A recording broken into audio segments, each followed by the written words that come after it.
সমাজ সেবার গল্প মানুষের পাশে রাহুল অধ্যায় ১ একটি ছোট গ্রামের বড় স্বপ্ন প্রথম অংশ সবুজে ঘেরা একটি ছোট গ্রামের নাম ছিল সোনাঝুরি। গ্রামের পাশে দিয়ে বয়ে গেছে একটি শান্ত নদী। চারদিকে ধানের খেতা, তালগাছ, নারকেল গাছ আর পাখির কোজন। গ্রামের মানুষ ছিল পরিশ্রমী কিন্তু বেশিরভাগই দরিদ্র। এই গ্রামেরই এক সাধারণ পরিবারের ছেলে রাহুল। বাবা শ্যামল ছিলেন দিনমজুর। কখনো ইট ভাটায় কাজ করতেন, কখনো অন্যের জমিতে শ্রমিকের কাজ। মা কমলাদেবী গ্রামের মহিলাদের জন্য কাপড় সেলাই করতেন। সংসারে অভাব ছিল, কিন্তু ভালোবাসার কোনো অভাব ছিল না। ছোটবেলা থেকেই রাহুল অন্যদের সাহায্য করতে ভালোবাসত। স্কুলে যাওয়ার পথে যদি কোনো বৃদ্ধ মানুষ রাস্তা পার হতে না পারতেন, সে এগিয়ে যেত। কোনো ছোট ছেলে পড়ে গেলে তাকে তুলে দিত। কেউ অসুস্থ হলে ওষুধ এনে দিত। একদিন স্কুল থেকে ফেরার সময় রাহুল দেখল গ্রামের বৃদ্ধা লক্ষ্মী ঠাকুমা ভারী চালের বস্তা নিয়ে হাঁটতে পারছেন না। রাহুল দৌড়ে গিয়ে বলল, ঠাকুমা, আপনি তো দিন, আমি নিয়ে যাই। ঠাকুমা বললেন, বাবা, তুমি তো ক্লান্ত। রাহুল হেসে বলল, মানুষের সাহায্য করলে ক্লান্তি থাকে না। সে বস্তাটি কাঁধে তুলে ঠাকুমার বাড়ি পৌঁছে দিল। সেদিন রাতে মা জিজ্ঞেস করলেন, আজ এত দেরি হলো কেন? রাহুল সব ঘটনা খুলে বলল। মা মৃদু হেসে বললেন, মনে রেখো, মানুষের দোয়া এমন একটি সম্পদ যা টাকা দিয়ে কেনা যায় না। মায়ের কথাগুলো রাহুলের হৃদয়ে গভীরভাবে গেঁথে গেল। এরপর থেকে সে আরও বেশি করে মানুষের পাশে দাঁড়াতে শুরু করল। গ্রামের সবাই তাকে ভালোবাসতে লাগল। কেউ তাকে ডাকলেই সে ছুটে যেত। কিন্তু রাহুল তখনও জানত না, খুব শিগগিরই তার জীবনে এমন ছেবর পরীক্ষা আসতে চলেছে, যেখানে শুধু সাহস নয়, মানবতা, নেতৃত্ব এবং ত্যাগেরও পরিচয় দিতে হবে। পরদিন সকাল রাহুল যথারীতি স্কুলে গেল। পড়াশোনায় সে ভালো হলেও তার সবচেয়ে বড় পরিচয় ছিল তার মানবিকতা। শিক্ষকরা বলতেন, ভালো মানুষ হওয়াই জীবনের সবচেয়ে বড় শিক্ষা। একদিন স্কুল ছুটির পর প্রধান শিক্ষক ঘোষণা করলেন, গ্রামের চারপাশ পরিষ্কার রাখার জন্য একটি পরিচ্ছন্নতা অভিযান হবে। অনেক ছাত্রছাত্রী প্রথমে উৎসাহ দেখালেও কাজের সময় অনেকে সরে গেল। রাহুল কয়েকজন বন্ধুকে নিয়ে মাঠ, স্কুলের আঙিনা, রাস্তার পাশ এবং পুকুরঘাট পরিষ্কার করতে শুরু করল। তারা সবাইকে বলল, যেখানে সেখানে ময়লা ফেলবেন না। পরিষ্কার পরিচ্ছন্ন গ্রাম মানেই সুস্থ জীবন। এই উদ্যোগ দেখে গ্রামের মানুষও ধীরে ধীরে এগিয়ে এল। কেউ ঝাড়ু নিয়ে এল, কেউ আবর্জনা সংগ্রহ করল, আবার কেউ গাছ লাগানোর ব্যবস্থা করল। কয়েক ঘন্টার মধ্যেই গ্রামের পরিবেশ বদলে গেল। কয়েকদিন পরে রাহুল জানতে পারল, গ্রামের এক বৃদ্ধ মানুষ অসুস্থ হয়ে বাড়িতে একা পড়ে আছেন। তার দেখাশোনা করার মতো কেউ নেই। রাহুল বন্ধুদের নিয়ে তার বাড়িতে গেল। তারা ঘর পরিষ্কার করল, ওষুধ এনে দিল, রান্না করে খাওয়ালো এবং গ্রামের স্বাস্থ্যকেন্দ্রে খবর দিল। বৃদ্ধা লোকটির চোখ ভিজে উঠল। তিনি বললেন, বাবা, তোমরা না থাকলে আমি কি করতাম? তোমরাই আমার আপনজন। রাহুল শান্তভাবে উত্তর দিল, আমরা সবাই একে অপরের মানুষ। বিপদের সময় পাশে দাঁড়ানোই আমাদের দায়িত্ব। সেই ঘটনার পর গ্রামের অনেক তরুণ রাহুলের সঙ্গে সমাজসেবার কাজে যুক্ত হতে শুরু করল। তারা সিদ্ধান্ত নিল, প্রতি সপ্তাহে অন্তত একদিন গ্রামের মানুষের জন্য স্বেচ্ছাসেবামূলক কাজ করবে। কিন্তু ঠিক সেই সময় আবহাওয়া দপ্তর থেকে খবর এলো, টানা ভারী বৃষ্টির কারণে নদীর জল দ্রুত বাড়ছে। গ্রামের মানুষ চিন্তিত হয়ে পড়ল। কেউ ভাবতেও পারেনি সামনে অপেক্ষা করছে এক ভয়াবহ দুর্যোগ, যা পুরো গ্রামের জীবন বদলে দেবে। আকাশ যেন কয়েক দিন ধরেই রাগে ফুঁসছিল। কালো মেঘে ঢেকে গিয়েছিল পুরো সোনাঝুরি গ্রাম। দিনের বেলাতেও চারদিকে অন্ধকার নেমে আসত। টানা বৃষ্টিতে গ্রামের কাঁচা রাস্তা কাদায় ভরে গেল। মাঠের ধান পানির নিচে ডুবে যেতে শুরু করল। গ্রামের পাশের নদী যে নদী এতদিন শান্তভাবে বয়ে যেতে এখন ভয়ঙ্কর রূপ ধারণ করেছে। স্রোতের গর্জন রাতের নীরবতাকে কাঁপিয়ে দিচ্ছিল। এক সন্ধ্যায় গ্রামের মাইক থেকে ঘোষণা হল, সবাই সতর্ক থাকুন, নদীর পানি বিপদসীমার ওপরে উঠে গেছে, প্রয়োজন হলে দ্রুত নিরাপদ স্থানে চলে যান। ঘোষণা শুনে গ্রামের মানুষের মধ্যে আতঙ্ক ছড়িয়ে পড়ল। কেউ চাল ডাল গুছিয়ে রাখছে, কেউ গরু ছাগলকে উঁচু জায়গায় নিয়ে যাচ্ছে। শিশুদের কান্না আর বড়দের উৎকণ্ঠায় চারদিক ভারী হয়ে উঠল। রাহুল ঘরে বসে থাকতে পারল না। সে দ্রুত তার বন্ধু সুমন, রবি, মিঠুন ও সঞ্জয়কে ডেকে বলল, আমরা যদি এখন মানুষের পাশে না দাঁড়াই তাহলে আমাদের সমাজসেবার কথা ছুঁড়েই থাকবে। বন্ধুরা একসঙ্গে বলল, আমরা তোমার সঙ্গে আছি। তারা গ্রামের ক্লাবঘরে একটি জরুরি বৈঠক করল। সিদ্ধান্ত হল, প্রথমে গ্রামের বৃদ্ধ, অসুস্থ মানুষ, শিশু এবং গর্ভবতী নারীকে আগে উদ্ধার করতে হবে। রাত বাড়তেই বৃষ্টি আরও জোরে নামল। হঠাৎ খবর এল, নদীর বাঁধের একটি অংশ ভেঙে গেছে।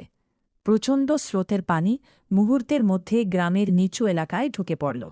বাঁচাও, বাঁচাও! চারদিক থেকে আর্তনাদ ভেসে আসতে লাগল। রাহুল এক মুহূর্ত দেরি করল না। গ্রামের পুরনো নৌকাটি নিয়ে সে ও তার বন্ধুরা পানিতে নামল। বুক সমান পানির মধ্যে দিয়ে তারা একের পর এক বাড়িতে পৌঁছাতে লাগল। প্রথমে তারা লক্ষ্মী ঠাকুয়াকে উদ্ধার করল। ভয়ে কাঁপতে কাঁপতে তিনি বললেন, বাবা রাহুল, আমি ভেবেছিলাম আর বাঁচব না।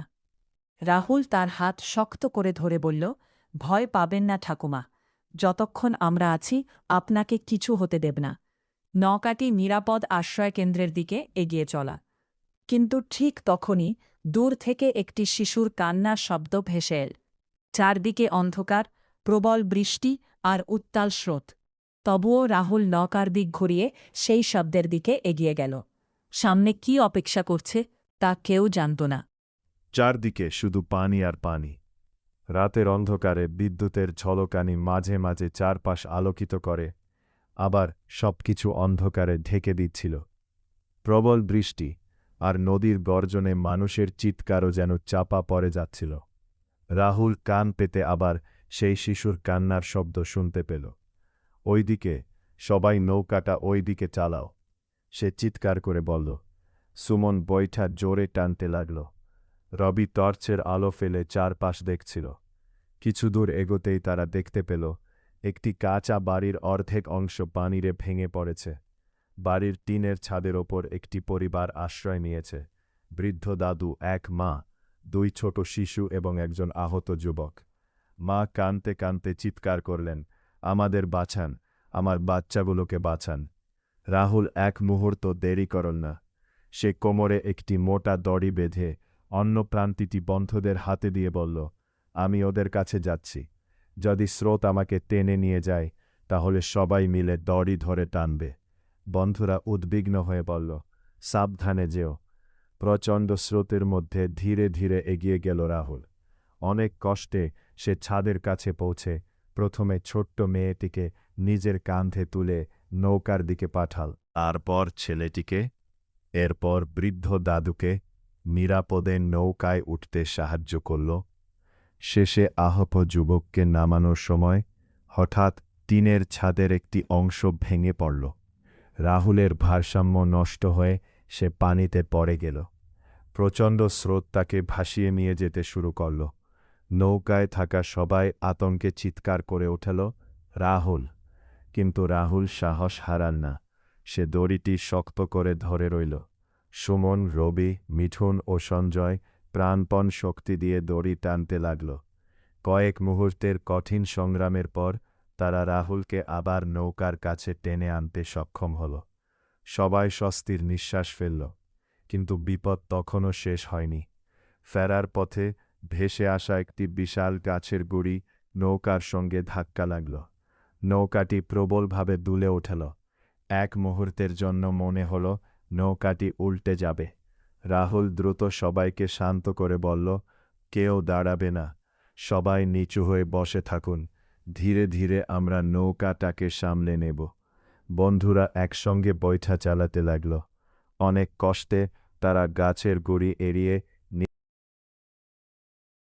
আশ্রয় কেন্দ্রে পৌঁছেই উদ্ধার হওয়া পরিবারের সদস্যরা রাহুল ও তার বন্ধুদের জড়িয়ে ধরে কেঁদে ফেললেন। বৃদ্ধ দাদু কাঁপা গলায় বললেন, তোমরা না এলে আজ আমরা কেউই বাঁচতাম না। তোমরা আমাদের কাছে ফেরেশতার মতো এসেছে।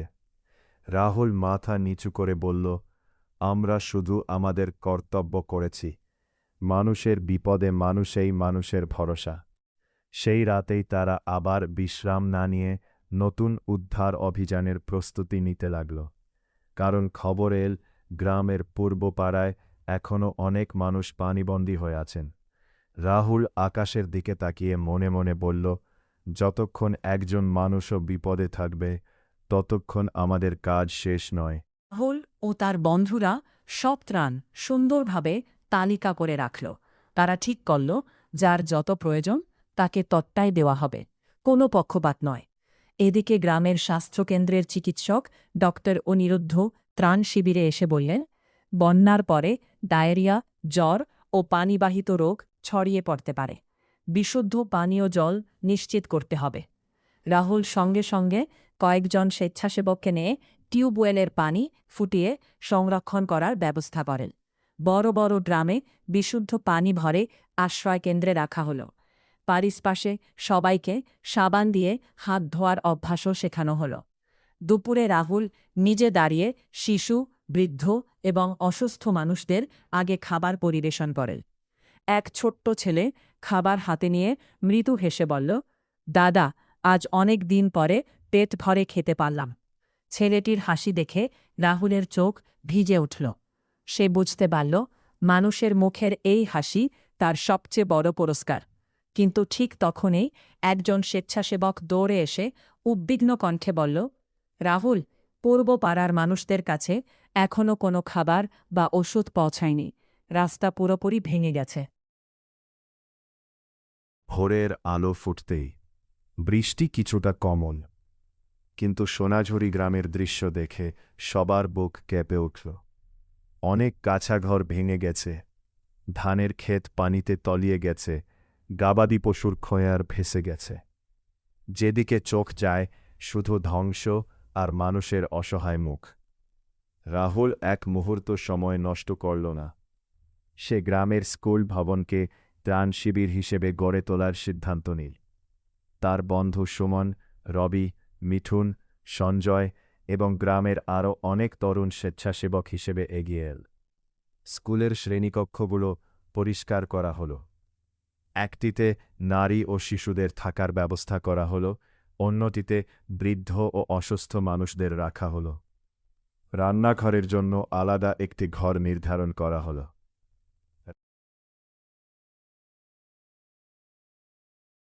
রাহুল বলল, প্রত্যেক মানুষ যেন সম্মানের সঙ্গে সাহায্য পায়, কেউ যেন মনে না করে যে সে একা।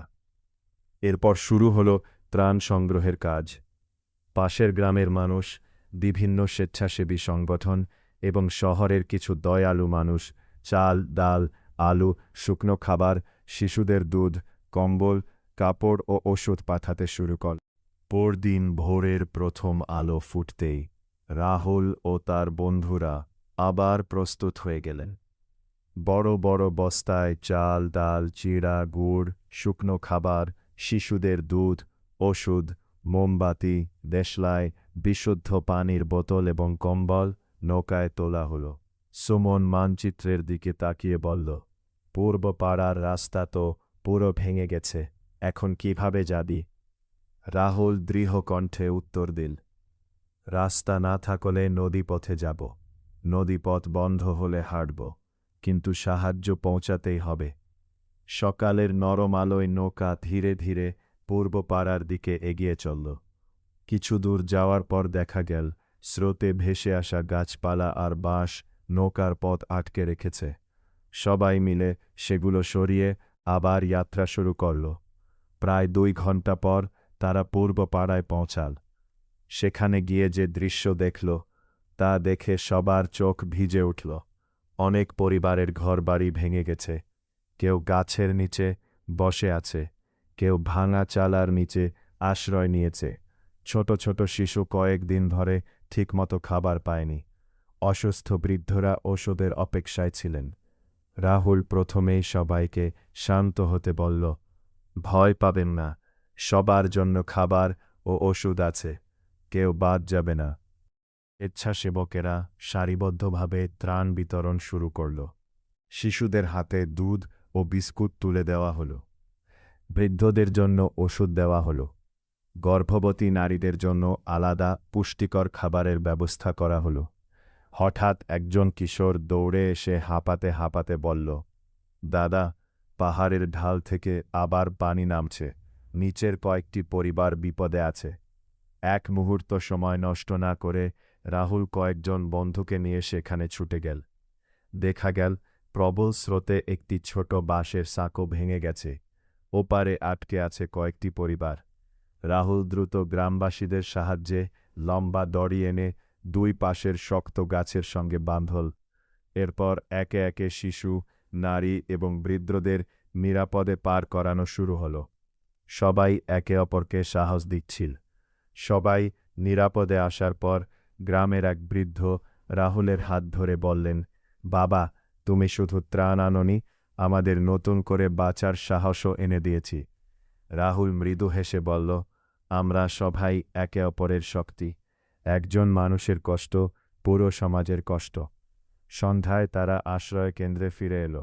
সারা দিনের ক্লান্তি শরীরে থাকলেও সবার মুখে ছিল তৃপ্তির হাসি, কারণ তারা জানত আজ আরও অনেক মানুষ নিরাপদে আছে। ঠিক তখনই ব্লক প্রশাসনের একজন কর্মকর্তা ত্রাণ শিবিরে এসে রাহুলকে বললেন, তোমাদের কাজের খবর আমরা পেয়েছি। শুধু এই গ্রাম নয়, আশপাশের আরও কয়েকটি গ্রামেরও এখন সাহায্যের প্রয়োজন। তোমরা কি আমাদের সঙ্গে মিলে সেই কাজ করবে?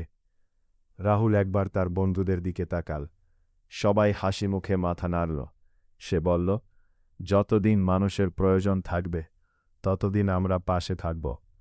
সেই মুহূর্তে সোনাঝুরি গ্রামের মানুষ বুঝতে পারল, সমাজ সেবা কোনো একদিনের কাজ নয়, এটি মানুষের প্রতি ভালোবাসা, দায়িত্ব এবং অঙ্গীকারের এক চলমান যাত্রা। বন্যার পানি ধীরে ধীরে কমতে শুরু করল। আকাশে আবার নীল রং ফিরে এলো। সূর্যের আলো ভেজা মাটির ওপর পড়েতেই মনে হল প্রকৃতি যেন নতুন করে বাঁচার বার্তা দিচ্ছে। কিন্তু সোনাঝুরি গ্রামের মানুষের সামনে তখনও বড় চ্যালেঞ্জ, আবার নতুন করে জীবন শুরু করা। রাহুল ত্রাণ শিবিরে একটি সভার আয়োজন করল। সেখানে গ্রামের প্রবীণ লোকজন, শিক্ষক, চিকিৎসক এবং তরুণ স্বেচ্ছাসেবকেরা উপস্থিত ছিলেন। রাহুল বলল, শুধু ত্রাণ দিয়ে আমাদের কাজ শেষ নয়, এখন আমাদের গ্রামের প্রতিটি পরিবারকে আবার নিজেদের পায়ে দাঁড়াতে সাহায্য করতে হবে। সবাই তার কথায় সম্মতি জানাল। পরদিন থেকেই শুরু হল নতুন আশার অভিযান। প্রথমে তারা ভেঙে যাওয়া বাড়িগুলোর তালিকা তৈরি করল। যেসব পরিবারে থাকার মতো কোনো ঘর ছিল না, তাদের অগ্রাধিকার দেয়া হলো। গ্রামের কাঠমিস্ত্রি, রাজমিস্ত্রি এবং সাধারণ মানুষ সবাই স্বেচ্ছাশ্রমে কাজ শুরু করলেন। রাহুল নিজেও কাঁধে বাঁশ তুলে নিয়ে কাজ করছিল। তাকে দেখে গ্রামের তরুণদের উৎসাহ আরও বেড়ে গেল। কেউ টিন বসাচ্ছে, কেউ বাঁশ বাঁধাচ্ছে, কেউ কাদা মেখে দেয়াল তৈরি করছে। এক সপ্তাহের মধ্যেই কয়েকটি পরিবারের নতুন ঘর দাঁড়িয়ে গেল।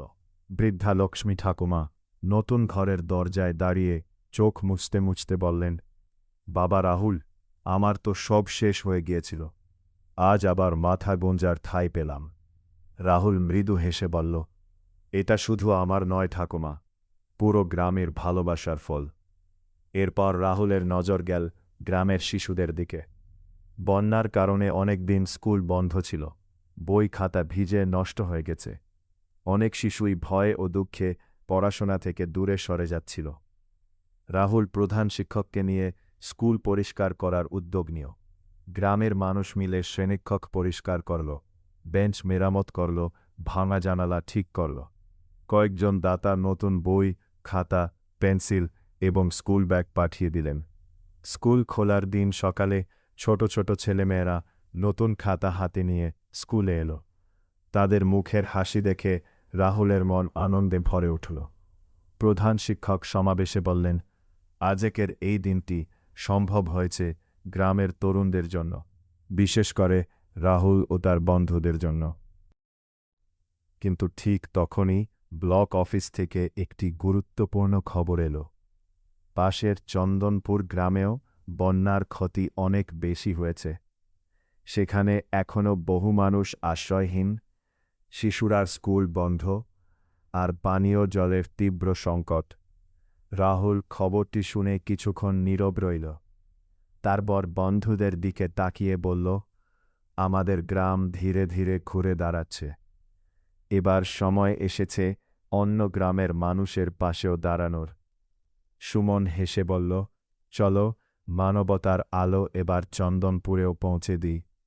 সবাই একসঙ্গে হাত মিলিয়ে নতুন অভিযানের শপথ নিল। তাদের সামনে অপেক্ষা করছিল আরও বড় দায়িত্ব, আরও বড় পরীক্ষা। পরদিন ভোরে রাহুল, সুমন, রবি, মিঠুন, সঞ্জয় এবং আরও কয়েকজন স্বেচ্ছাসেবক একটি ছোট ট্র্যাক ও নৌকায় করে চন্দনপুর গ্রামের উদ্দেশ্যে রওনা দিল।